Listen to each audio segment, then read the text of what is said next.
성경은 다양한 관점에서 이리관지 꿰뚫어 볼 수 있습니다. 예를 들어서 창과 거짓이라는 주제도 이 주제를 가지고도 창세기부터 계시록까지 볼 수 있고요. 또 복과 저주, 죽음과 생명, 다 이렇게 어떤 주제를 가지고든지 간에 쭉 뚫을 수 있거든요. 그런데 오늘은 순종과 불순종이라는 제목을, 그런 주제를 가지고 좀 봤으면 좋겠습니다.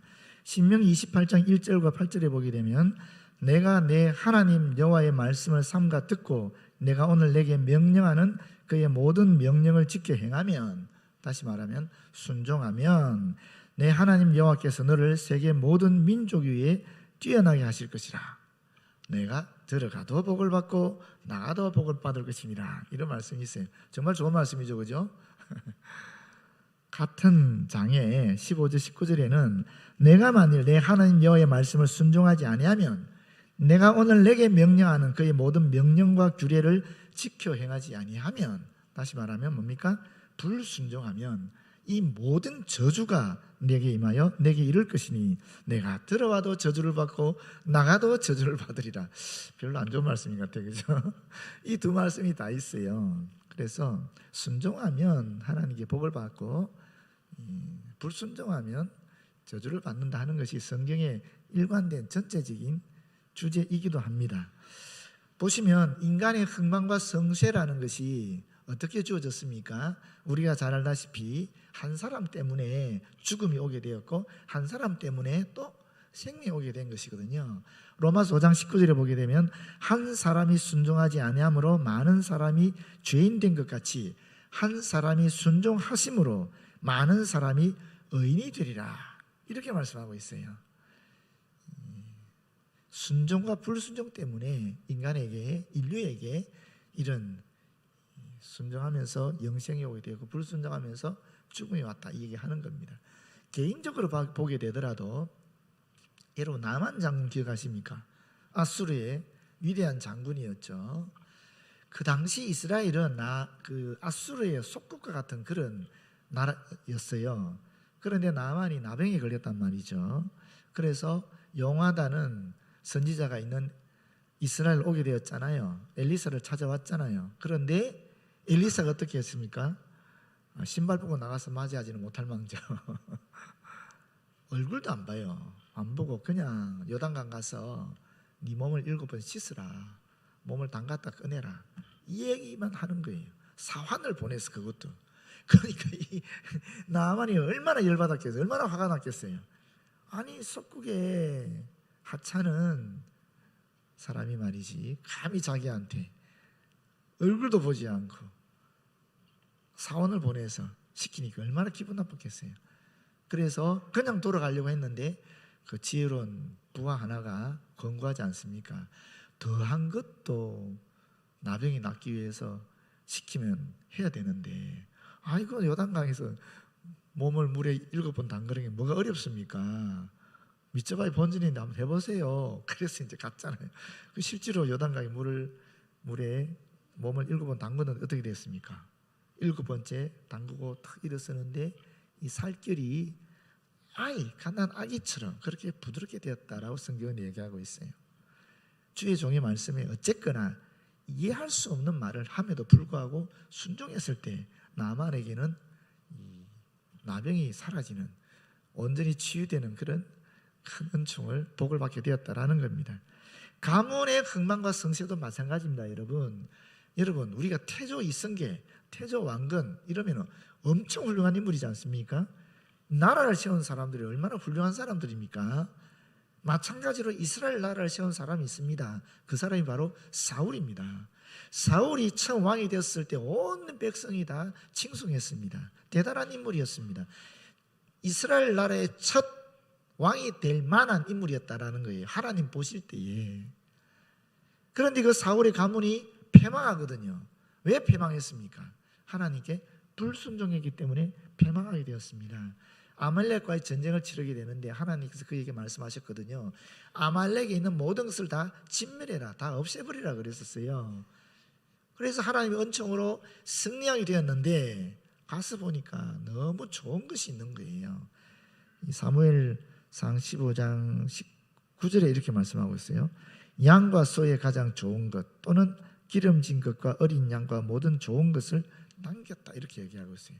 사울이 생각할 때 이 좋은 것을 그냥 다 죽여버리고 없애버리는 것보다는 하나님께 제물로 드리는 것도 좋은 것 같고, 또 자기나 자기 백성들에게도 이 좋은 것을 남겨서 함께 나누는 것이 좋았던 거예요. 사실 합리적이죠, 그게. 그렇지 않습니까? 그런데 사무엘이 찾아와서 사울에게 뭐라 그럽니까? 사무엘 15장 22절, 굉장히 유명한 말씀이죠. 사무엘이 이르되 여호와께서 번제와 다른 제사를 그의 목소리를 청종하는 것을 좋아하신 같이 좋아하시겠나이까? 그러면서 유명한 말씀합니다. 순종이 제사보다 낫고 듣는 것이 순양의 기름보다 낫다 하는 말씀을 하는 거거든요. 그래서 이 하나님의 말씀에 불순종하게 되었을 때 사울의 가문 자체가 없어져 버립니다. 실제로. 반면에 여러분, 같은 시대에 다윗을 보십시오. 다윗은 하나님 말씀에 절대적으로 순종했거든요. 어느 정도 순종했습니까? 사울이 이유 없이 자신을 죽이려고 하는데 계속 도망다니잖아요. 그러다가 하나님께서 사울을 죽일 수 있는 기회를 무려 2번이나 주거든요. 그런데 어떻게 합니까? 죽이지 않습니다. 왜? 하나님이 세우신 주의 종이니까 죽일 수 없다라는 거예요. 그러면서 살려주지 않습니까? 그뿐입니까? 또 자신이 죄를 지었습니다. 죄를 지었는데 지적하러 온 선지자가 있었어요. 여러분, 우리가 죄 짓고 나면 다 알잖아요, 내가 죄 지은 거. 그런데 그 죄 지은 자리를 콕 찌르면 어떻습니까? 그거 쉽게 받아들이기 어렵습니다. 그런데 다윗은 권세를 가진, 엄청난 권위를 가진 사람이었어요. 얼마든지 그 선지자를 추방할 수도 있고 쫓아낼 수도 있고 죽일 수 있는 권세가 있었습니다만은, 나단 선지자가 와서 자신의 죄를 지적할 때에 하나님의 말씀으로 듣고 순종하지 않습니까? 그러면서 하나님 앞에 철저하게 회개하는 모습을 보여주거든요. 이와 같은 다윗의 순종이 있었으니까 다윗 가문은 인류 역사에 있어서 가장 위대한 가문이 됩니다. 지금도. 왜 그렇습니까? 다윗의 후손 중에 예수 그리스도가 나오거든요. 예수 그리스도가 탄생한 가문보다 인류에 있어서 더 큰 위대한 가문이 어디 있겠어요? 그런데 그것이 이 다윗의 순종 때문에 형성되었다라는 것입니다. 나라도 마찬가지입니다. 민족도 마찬가지입니다. 여러분, 이스라엘 백성들이 애굽에서 무려 400년 가까이를, 400년에 430년이라는 말도 있지만 하여튼 그런 수많은 시간을 노예로 있었는데 하나님의 특별한 은총으로 해방되지 않았습니까? 출애굽하지 않았습니까? 그들이 무슨 전쟁을 일으킨 것도 아닙니다. 독립운동을 한 것도 아니에요. 그저 하나님의 역사하심을 따라 그냥 자유를 얻게 되었거든요. 그런데 그들이 나올 때 어떻게 됐습니까? 10가지 기적을 경험했을 뿐만 아니라 홍해가 갈라지는 모습을 봤잖아요. 갈라지는 모습만 봤습니까? 그 사이를 자기들이 지나갔어요. 그리고 나오니까 불기둥, 구름기둥이 생겼죠. 만나와 메추라기가 자기들이 음식거리가 되었지요. 또 쓴물이 나오는 데 가서 모세가 기도하니까 단물이 되고, 물이 없어서 고통받았을 때 반석을 치니까 하나님께서 물을 내려주시고, 뭐 이런 수도 없는 하나님 임재하심, 하나님의 초월적인 그런 역사를 경험하지 않았습니까? 그럼에도 불구하고 이스라엘 백성들 중에서, 출애굽한 백성들 중에서 20세 이상으로는 단 2명만 그들이 목표로 했던 가나안 땅에 들어가게 됩니다. 나머지는 다 광야에서 죽게 되거든요. 왜 그랬습니까? 하나님 말씀에 불순종하였으니까 그런 결과를 가져온 것입니다. 북이스라엘 왕국과 남유다 왕국의 멸망도 마찬가지입니다. 열왕기하 17장 7절과 8절에 보게 되면 이 일은 북이스라엘 왕국의 멸망을 얘기하는 것입니다. 이 일은 이스라엘 자손이 자기를 애굽 땅에서 인도하여 내사 애굽의 왕 바로의 손에서 벗어나게 하신 그 하나님 여호와께 죄를 범하고 또 다른 신들을 경외하며 여호와께서 이스라엘 자손 앞에서 쫓아내신 이방 사람의 규례와 이스라엘 여러 왕이 세운 율례를 행하였습니다. 하나님의 말씀에 불순종하고 사람이 세워놓은 그런 율례, 그런 관습을 쫓았기 때문에 북이스라엘 왕국이 멸망했다라고 얘기하는 것입니다. 열왕기하 17장 19절에 보게 되면 유다도 그들이 하나님 여호와의 명령을 지키지 아니하고 이스라엘 사람들이 만든 관습을 행하였으므로 여호와께서 이스라엘 온 족속을 버리사 괴롭게 하시며 노략군의 손에 넘기시고 마침내 그의 앞에서 쫓아내시니라. 유다도 하나님의 말씀에 순종하지 않고 인간이 만든 관습, 그 습관, 거기에 순종하다 보니 결국 멸망하게 되었다라고 분명하게 이야기하고 있는 것입니다. 여러분, 이 율법을 우리가 지킬 수 없거든요. 하나님 말씀을 100% 지킬 수가 없어요. 그래서 누가 오셨습니까? 예수 그리스도가 오셨잖아요. 예수 그리스도가 하나님의 말씀을 100% 순종한 거예요. 빌립보서 2장 6절에서 8절입니다. 그는 근본 하나님의 본체시나 하나님과 동등됨을 취할 것으로 여기지 아니하시고 오히려 자기를 비워 종의 형체를 가지사 사람들과 같이 되셨고 사람의 모양으로 나타내사 자기를 낮추시고 죽기까지 복종하셨으니 곧 십자가에 죽으십니다. 예수께서 철저하게 하나님의 말씀에 복종하셨기 때문에 하나님의 말씀을 100% 이루신 것입니다. 그래서 우리가 더 이상 이 율법의 계명, 율법의 조항에 얽매이지 않게 된 것입니다. 우리는 이제 율법을 완성하신 그 예수 그리스도만 바라보면 하나님의 말씀에 순종하게 되는 것입니다. 마태복음 5장 19절에 분명히 얘기하고 있거든요. 나는 내가 온 것이 율법이나 선지자를 폐하러 온 것이 아니다. 율법이나 선지자를 완전하게 하기 위해서 왔다. 구약의 하나님의 말씀을 완전하게 하기 위해서 율법을 완벽하게 순종하고 그 율법을 완벽하게 성취하기 위해서 내가 왔다라고 분명히 말씀하신 거거든요. 히브리서 9장 12절에서 14절도 보게 되면 염소와 송아지의 피로 하지 아니하고 오직 자기의 피로 영원한 속죄를 이루사 단번에 성소에 들어가셨느니라. 구약 제사를 완성했다라는 겁니다. 그러면서 하물며 영원하신 성령으로 말미암아 흠없는 자기를 하나님께 드린 그리스도의 피가 어찌 너희 양심을 죽은 행실에서 깨끗하게 하고 살아계신 하나님을 섬기게 하지 못하겠느냐.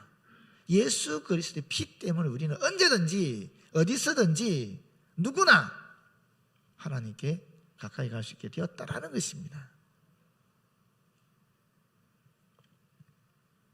왜 우리가 순종하지 못하게 되는가? 우리를 불순종하게 하는 것이 무엇인가?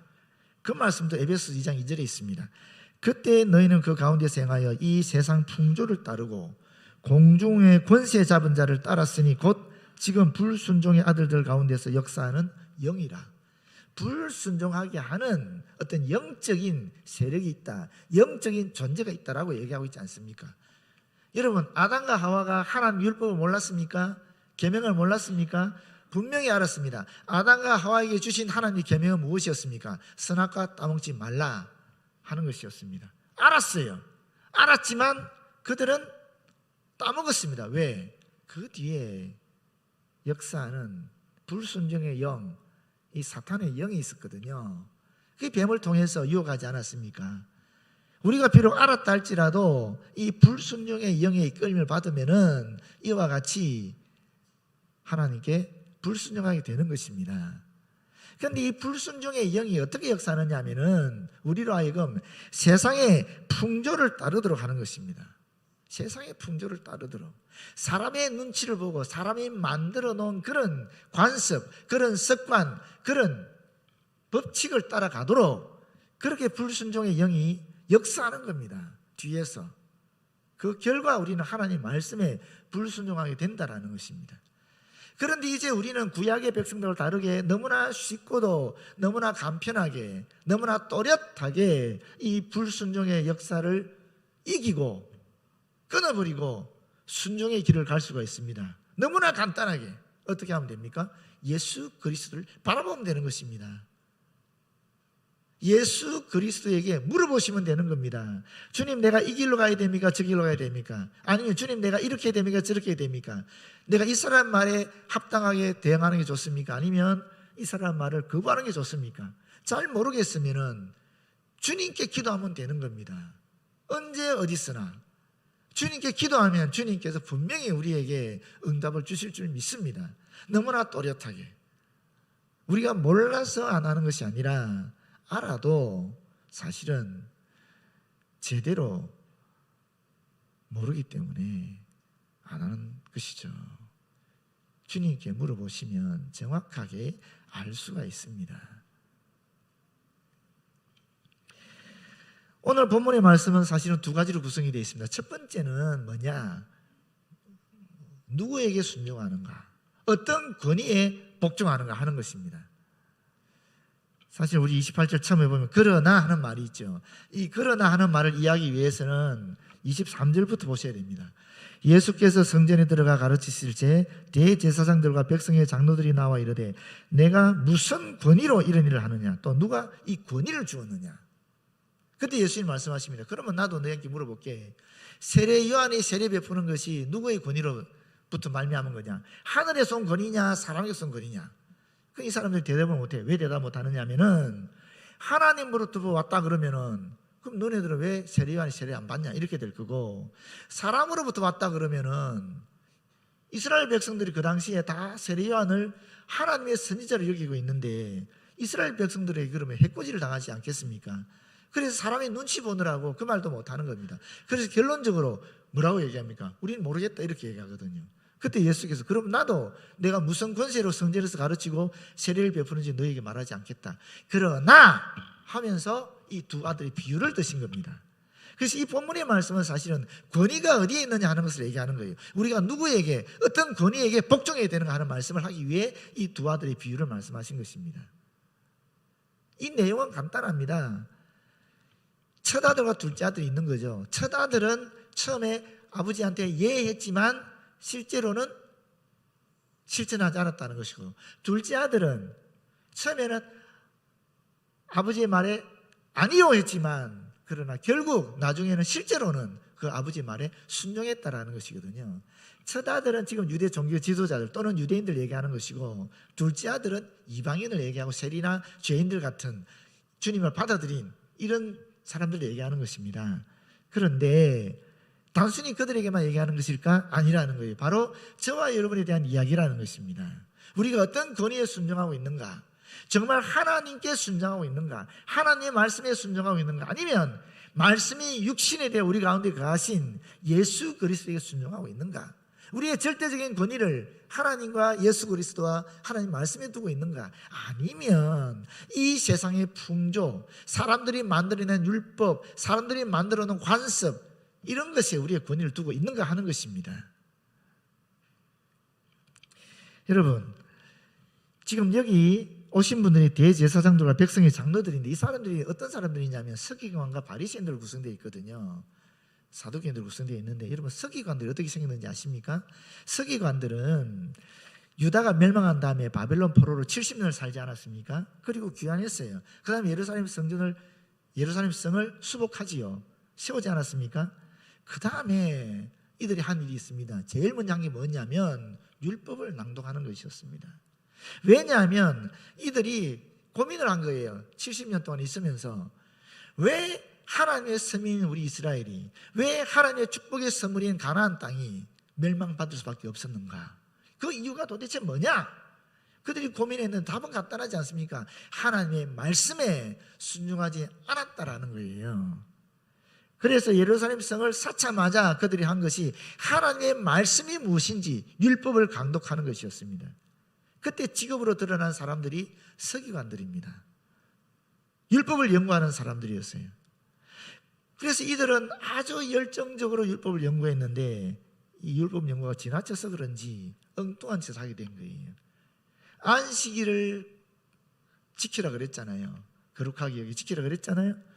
그걸 너무 열심히 주님 뜻에 합치하려고 애를 쓰다 보니까 인간적인 여러 가지를 만들어내는데 어느 정도냐면은 이 안식일을 기억하여 그날을 거룩하게 여기라 하는 이 말씀에 대한 해설이 무려 50권이랍니다. 50권.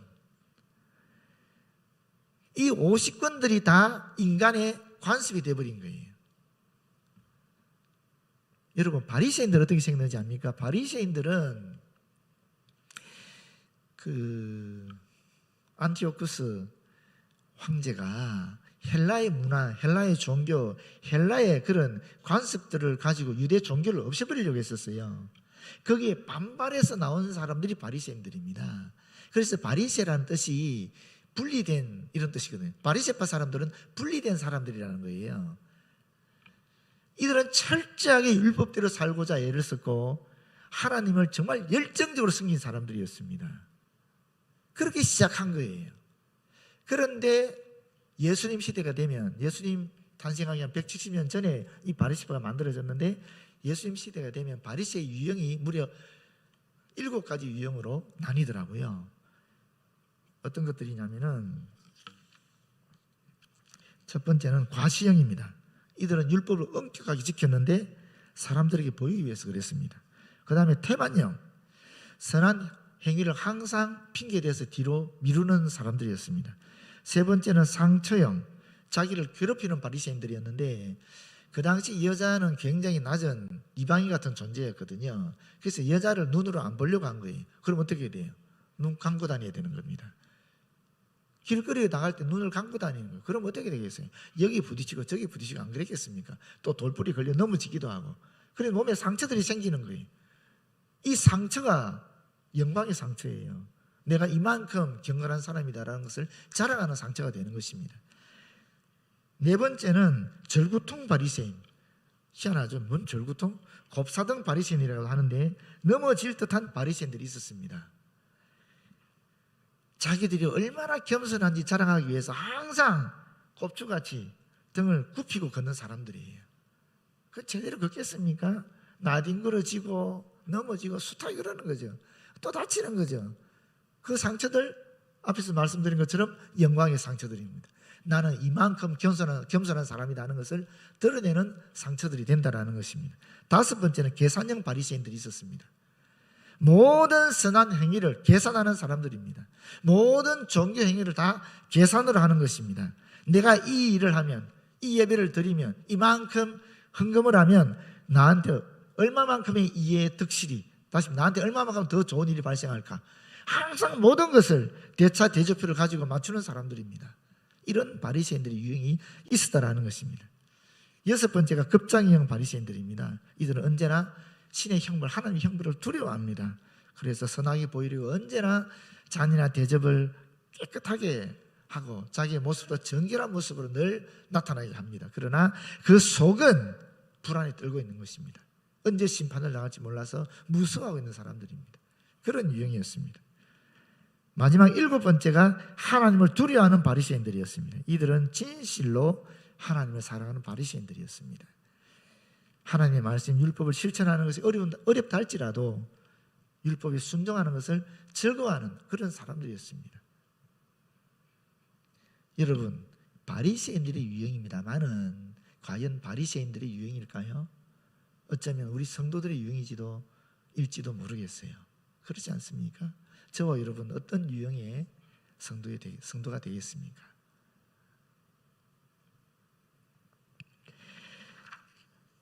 진정한 순종이 무엇인가라는 것을 이 본문의 말씀을 우리에게 얘기하고 있는데, 진정한 순종이 무엇입니까?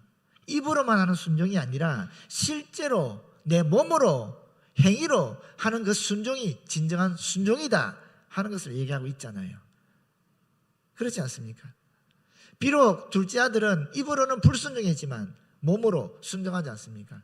첫째 아들은 입으로는 순종했지만 몸으로는 불순종했거든요. 여기서 정확하게 얘기하는 것은 진정한 순종이 뭔가 입으로 하는 것이 아니라 몸으로 하는 것이다. 그게 진정한 순종이다 하는 말씀을 하고 있지 않습니까? 우리가 여러분, 한국 교회가 자랑할 수 있는 것들이 많이 있지요. 그런데 많은 학자들이, 한국 국내 학자들뿐 아니라 외국의 학자들도 얘기하는 것이 한국 교회가 오늘 이와 같이 자랑스러운 교회가 됐던 이유가 어디 있는가? 모두가 이구동성으로 하는 말씀이 있습니다. 말이 있습니다. 그게 뭐냐면은 한국 교회 성도들은 말씀대로 그대로 살려고 했던 사람들이라는 것입니다. 여러분의 어른들, 부모님들 생각해 보십시오. 저도 우리 어머니 생각하면 정말 말씀대로 무지하게 애를 썼던 분입니다. 더 구체적으로 말씀드려볼까요? 첫 번째가 뭐냐? 주일 성수입니다. 주일 성수하기 위해서 얼마나 애를 썼는지 모릅니다. 저희 어머니 학교 선생님이었는데 옛날에, 지금 모르겠어요. 그전에 일찍이라는 게 있어요. 일찍. 그 주일이든지 또는 휴일날 근무 쓰는 거예요. 돌아가면서. 근데 저희 어머니는 주일날 근무 쓰지 않기 위해서 모든 공휴일에 다 일찍 근무를 했었어요. 그래서 학교에서 인정을 했어요. 우리 어머니는 주일날은 빼라, 공휴일은 집어넣어라. 이렇게 해서 주일 성수하기 위해서 그렇게 애를 썼습니다. 저희 어머니만 그랬겠습니까? 다들 그렇게 하셨어요. 교회 다니는 분들이 대부분이. 그리고 여러분 11조 철저하게 드렸습니다. 그 당시 월급 봉투가 나왔으니까 월급 봉투를 받으면 제일 먼저 11조를 떼는 거예요. 그 다음에 세금도 떼고 생활비도 떼고 애들 교육비도 떼고 이렇게 했었습니다. 요새는 통장으로 바로 꽂히니까 그렇게 못할 수 있는지 모르겠지만 우리 신앙의 선배들은 다 그렇게 하셨습니다. 그리고 여러분 모이는 것을 얼마나 힘썼습니까? 히브리서에 나오는 말씀 그대로 모이기 위해서 무지하게 애를 씁니다. 무척 애를 썼습니다. 지금 어떻습니까? 지금 우리가 어떻게 살고 있습니까? 우리가 신앙을 어떻게 하고 있습니까? 어른 세대들은 그렇게 우리 부모 세대들이 하나님 말씀대로 살려고 애를 썼기 때문에 그걸 우리가 본받아서 지금 여기 이렇게 있는 거 아닙니까? 여러분의 자녀는 어떻게 할 거예요? 여러분의 자녀들은 과연 주일 성수 하시겠습니까? 여러분의 자녀들은 과연 11조 하시겠습니까? 여러분의 자녀들은 과연 모이기를 힘쓰겠습니까? 한번 생각해 보십시오. 한국교회의 미래, 우리의 미래, 우리 자녀의 미래, 우리 가정의 미래, 이 나라의 미래, 우리 선배들이 해온 것을 보면 우리는 확실히 알 수 있습니다. 우리 선배들은 말씀 그대로 살았거든요. 하나님 말씀 그대로 순종했습니다. 그 결과 오늘 이와 같은 자랑스러운 대한민국, 모든 기독교인들이, 세계 기독교인들이 칭찬하는 한국교회 된 것입니다. 다음 세대, 우리 이후에 한 20, 30년 후에 과연 세상이 대한민국을 칭송하고 세계의 모든 기독교인들이 한국 기독교를 존경할까요? 여러분 어떻게 생각하십니까? 어디에 달려있느냐? 하나님의 말씀에 순종하는가 순종하지 않는가에 달려있다라는 것입니다. 우리 신앙의 선배들, 우리 부모 세대, 우리 어르신들이 하나님 말씀에 절대적으로 문자 그대로 순종하신 것처럼 우리가 그렇게 순종하면 우리 다음 세대가 우리를 본받아서 똑같이 하나님 말씀에 순종할 줄 믿습니다. 여러분, 우리 아직 안 늦었습니다.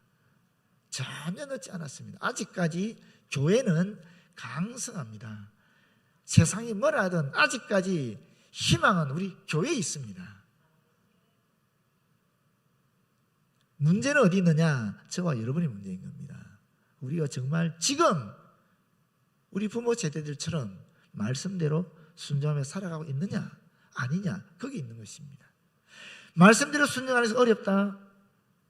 예수 그리스도를 바라보십시오. 말씀 대신 예수 그리스도.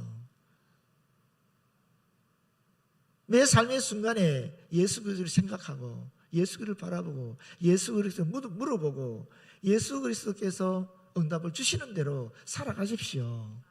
그러면 말씀을 순종하는 것입니다. 헷갈릴 게 없습니다. 모쪼록 저와 여러분이 예수 그리스도 붙잡기를 바랍니다.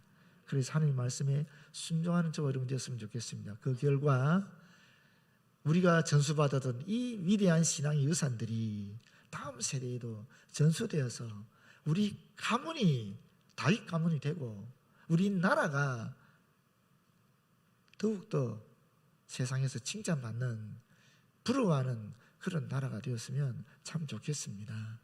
기도하겠습니다. 아버지 하나님 고맙고 감사합니다. 참 좋은 나라 주셔서 고맙고 감사합니다. 참으로 칭찬받는 교회 주셔서 고맙고 감사합니다. 참으로 아름다운 이 믿음을 유산으로 받게 하시니 고맙고 감사합니다. 주님, 저희들도 우리 다음 세대에게, 우리의 후손들에게 이와 같이 아름답고 멋진 이 신앙의 유산을 제대로 전수할 수 있도록 인도하여 주시옵소서. 말씀 되신 우리 주 예수 그리스도 바라보고 그분의 말씀에 순종하며 나아가는 저희들 되어지도록 역사하여 주시옵소서. 예수님 이름으로 기도드립니다. 아멘.